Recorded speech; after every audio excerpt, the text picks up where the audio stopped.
Good morning student. बेटा आज का जो हमारा लेक्चर है वो है माइटोकॉन्ड्रिया। और माइटोकॉन्ड्रिया हम सब लोग जानते हैं कि ये power house of the cell होता है। ये हमें एनर्जी प्रोवाइड करता है। क्या प्रोवाइड करता है बेटा? एनर्जी प्रोवाइड करता है। और एनर्जी किसकी फॉर्म में प्रोवाइड करता है बेटा? एटीपी की फॉर्म में प्रोवाइड करता है। फिर ऐसा क्या हुआ, इसके पास ऐसी क्या स्पेशल थिंग्स थी जिसकी वजह से ये एटीपी प्रोवाइड करता है? आज हम लोग इसके बारे में जानेंगे।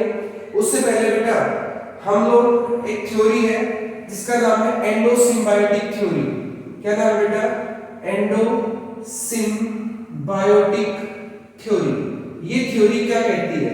ये थ्योरी ये कहती है बेटा कि हमारे पास दो ऑर्गन ऐसे हैं सेल के अंदर, जैसे क्लोरोप्लास्ट और माइटोकॉन्ड्रिया, जिनके पास खुद का क्या होता है बेटा? डीएनए होता है। जिनके पास खुद का क्या होता है बेटा?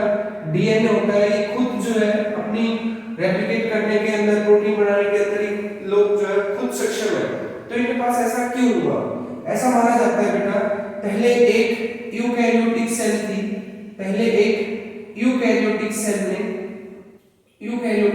ने दो प्रोकैरियोटिक सेल, एक क्लोरोप्लास्ट और एक माइटोकॉन्ड्रिया, ठीक है, इनको क्या कर लिया बेटा?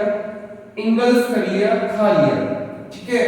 अब ये दोनों एक दूसरे के साथ मिलके रहने लगे, जैसे मान लो यूकैरियोटिक सेल और क्लोरोप्लास्ट, ठीक है, ये दोनों सेल एक दूसरे के साथ मिलके रहने लगे। इन्होंने यूकैरियोटिक सेल ने इस सेल को अपना स्पेस प्रोवाइड किया, ठीक है, और क्लोरोप्लास्ट ने बदले में जो बेटा फूड प्रोवाइड किया, ग्लूकोज प्रोवाइड किया, ठीक है, ग्लूकोज दिया इसको, ठीक है। वहीं जो माइटोकॉन्ड्रिया था, माइटोकॉन्ड्रिया ने क्या किया बेटा? इसको ग्लूकोज को काफी हाई एनर्जी में कन्वर्ट कर किया। काफी हाई एनर्जी मतलब बेटा इसने 38 एटीपी जो है वो इस बड़ी वाली सेल को, इस यूकैरियोटिक सेल को जो है बना के दिए। वैसे यूकैरियोटिक सेल ग्लूकोज अगर ब्रेक डाउन करता तो बेटा ये बहुत मिनिमम एनर्जी जो है 4 एटीपी या 2 एटीपी जो है वो बना पाता, लेकिन माइटोकॉन्ड्रिया ने इसको एक ग्लूकोज से 38 एटीपी जो है वो बना के दी। बदले में यूकैरियोटिक सेल ने इसको जो प्रोटीन्स की नीड थी या जो भी स्पेस था वो सब जो है इसको दिया, प्रोटेक्शन दिया, ठीक है। तो इसलिए ये लोग बेटा एक दूसरे के साथ सिम्बायोटिक रिलेशनशिप दिखाते हैं, माइटोकॉन्ड्रिया यूकैरियोटिक सेल के साथ, क्लोरोप्लास्ट यूकैरियोटिक सेल के साथ, ठीक है। तो ये सिम्बायोटिक रिलेशनशिप दिखाते हैं एक दूसरे के साथ। और इनके पास खुद का डीएनए वगैरह, खुद का आरएनए, खुद का राइबोसोम क्यों होता है बेटा? क्योंकि ये लोग कभी एक इंडिविजुअल सेल जो है वो हुआ करती थी, ठीक है। इसलिए इनके पास जो बेटा इतना क्या होता है, इतना सब कुछ क्लोरोप्लास्ट और माइटोकॉन्ड्रिया के पास अपना खुद का जो है वो होता है, ठीक है। नेक्स्ट बात करते हैं बेटा कि ये लोग किस तरीके से जो है वो एटीपी बनाते हैं। ये चीज हमारी हम लोग नेक्स्ट जो प्लांट के अंदर जब हम लोग पढ़ेंगे उसमें भी बताएंगे कि किस तरीके से एनर्जी बनाते हैं। बट बेटा आज एक ओवरव्यू में दे देता हूं। जैसे सपोज करो बेटा ये हमारे पास एक सेल है, ठीक है, ये हमारे पास एक सेल है और इस सेल में हमारे पास ये मान लो एक माइटोकॉन्ड्रिया है, ठीक है, ये हमारे पास एक माइटोकॉन्ड्रिया है, ठीक है। इस माइटोकॉन्ड्रिया के अंदर जो फ्लूइड होता है बेटा उसको बोलते हैं मैट्रिक्स। क्या बोलते हैं बेटा? इस स्पेस को बोलते हैं मैट्रिक्स। अब होता क्या है बेटा, जब सेल के पास ग्लूकोज होता है तो सबसे पहले ग्लूकोज के अंदर 6 कार्बन की चेन होती है, 6 कार्बन की चेन होती है। इस कार्बन की चेन को सबसे पहले 3 कार्बन की चेन में कन्वर्ट किया जाता है, पायरुवेट में कन्वर्ट किया जाता है, ठीक है। अब इस पायरुवेट का फर्दर ब्रेकडाउन जब होता है तो इसको माइटोकॉन्ड्रिया के अंदर लेके आया जाता है। इसको बोलते हैं बेटा क्रेब्स साइकिल। क्या बोलते हैं बेटा? Krebs cycle. और इस क्रेब्स साइकिल में एटीपी बनते हैं, ठीक है, एटीपी बनते हैं और कुछ अमाउंट ऑफ एटीपी बनते हैं, लेकिन ज्यादातर यहाँ पे क्या बनता है बेटा? NADH and FADH। ये दो ऐसे प्रोडक्ट बनते हैं जिनसे काफी लार्ज अमाउंट में जो है वो एनर्जी निकलती है, एटीपी निकलती है। एक NADH 3 एटीपी के बराबर होता है और एक FADH जो है वो 2 एटीपी के बराबर होता है। अब इन NADH और इस FADH को ट्रांसफर कर दिया जाता है बेटा यहाँ पे इनर मेम्ब्रेन के पास। और इस इनर मेम्ब्रेन के पास क्या होता है बेटा? काफी एक इलेक्ट्रॉन ट्रांसपोर्ट चेन चलती है, इसके पास काफी एंजाइम होते हैं, जिसकी वजह से ये NADH और FADH किसमें स्टोर हो जाते हैं बेटा? एटीपी फॉर्म में कन्वर्ट हो जाते हैं जब भी मुझे रिक्वायरमेंट होती है। ठीक है, सो इस तरीके से माइटोकॉन्ड्रिया जो है वो एक यूकैरियोटिक सेल के लिए काफी हेल्पफुल होता है, उसको एनर्जी प्रोवाइड जो वो करता है। ठीक है, ठीक है, अब बात करते हैं बेटा कि इसका स्ट्रक्चर कैसा होता है। इसका स्ट्रक्चर कैसा होता है, अगर बेटा इसके स्ट्रक्चर की मैं बात करूं तो ये हमारे पास एक क्या है बेटा, सेल है। ठीक है, ये हमारे पास एक सेल है, मैं इसके अंदर एक माइटोकॉन्ड्रिया जो है वो इतना बड़ा नहीं होता लेकिन बहुत ही ज्यादा माइन्यूट होता है, लेकिन हम लोग इसको एक्सप्लेन करने के लिए जो है इसको बड़ा बनाएंगे। ये हमारे पास आउटर मेम्ब्रेन है, आउटर मेम्ब्रेन है, और इसकी जो इनर मेम्ब्रेन होती है बेटा वो ऐसे फोल्ड होके, ठीक है, क्रिस्टे बनाती है। क्या बनाती है बेटा, क्रिस्टे। ठीक है, ऐसे फोल्ड होके इनर मेम्ब्रेन जो है बेटा वो क्या बनाती है, ऐसे क्रिस्टे बनाती है। ठीक है, इनको हम लोग, ये है बेटा मेरी इनर मेम्ब्रेन। ठीक है, और इन फोल्डिंग को हम लोग बोलते हैं बेटा क्रिस्टे। ये फोल्डिंग इसलिए होती है क्योंकि इसके पास काफी एंजाइम होते हैं, इलेक्ट्रॉन ट्रांसपोर्ट चेन चलती है जिसे NADH से या FADH को ATP में कन्वर्ट किया जाता है। इसके थ्रू ज्यादा से ज्यादा ATP बनाया जाए, इसी वजह से यहाँ पे सरफेस एरिया को इंक्रीज करने के लिए ये फोल्ड जो है वो प्रोजेक्ट होते हैं। इनर स्पेस को हम लोग बेटा मैट्रिक्स बोलते हैं। ठीक है, और इनके बीच में जो स्पेस होता है उसको इनर मेम्ब्रेन स्पेस के नाम से हम लोग जानते हैं।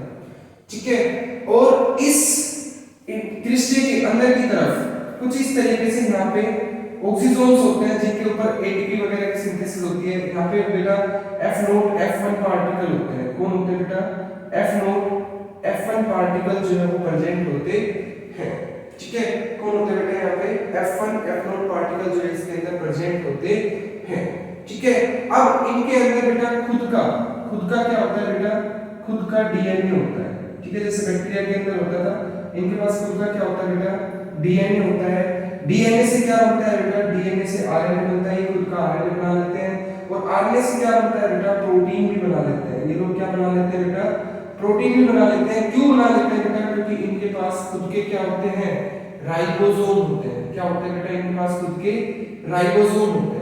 और क्योंकि ये पहले एक प्रोकैरियोटिक सेल थी माइटोकॉन्ड्रिया, तो इनके पास बेटा जो राइबोसोम होंगे वो कैसे होंगे बेटा, 70S होंगे। कौन से होंगे बेटा, 70S राइबोसोम जो है वो इनके पास प्रेजेंट होते हैं। ठीक है, तो ये बात इंपॉर्टेंट थी कि इनके पास कितना S का राइबोसोम होता है, 70S का राइबोसोम जो है इनके पास प्रेजेंट होता है।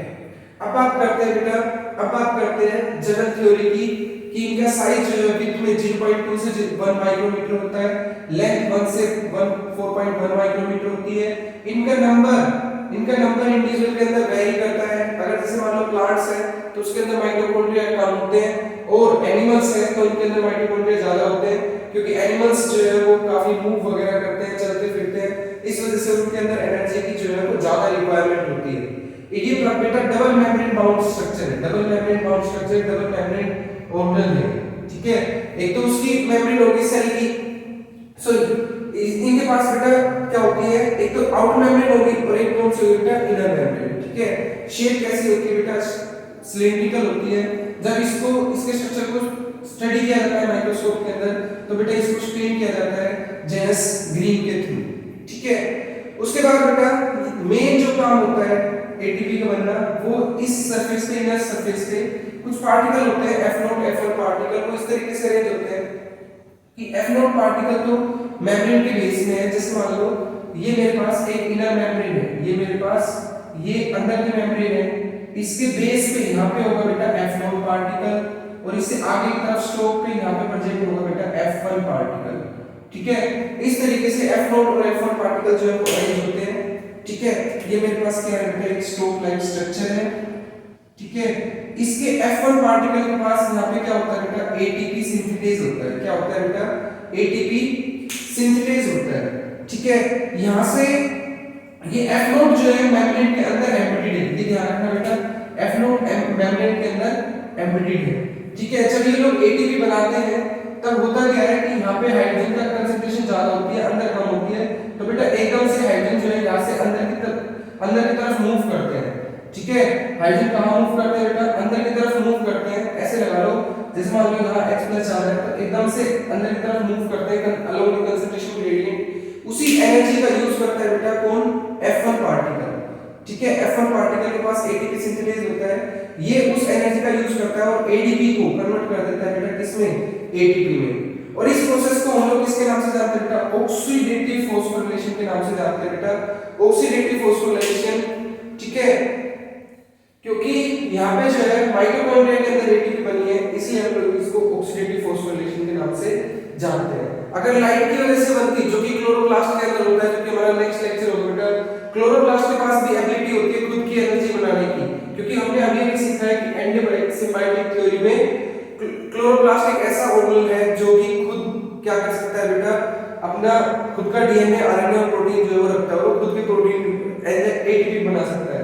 सो दैट्स व्हाई कि जो उसके पास एटीपी बनेगी बेटा, उसको हम लोग फोटोफॉस्फोरिलेशन बोलेंगे, लेकिन यहाँ पे मैक्सिमम एटीपी बनती है और इसको हम लोग ऑक्सीडेटिव फॉस्फोरिलेशन के नाम से जानते हैं। ठीक है, सो बेटा दिस इज ऑल अबाउट माइटो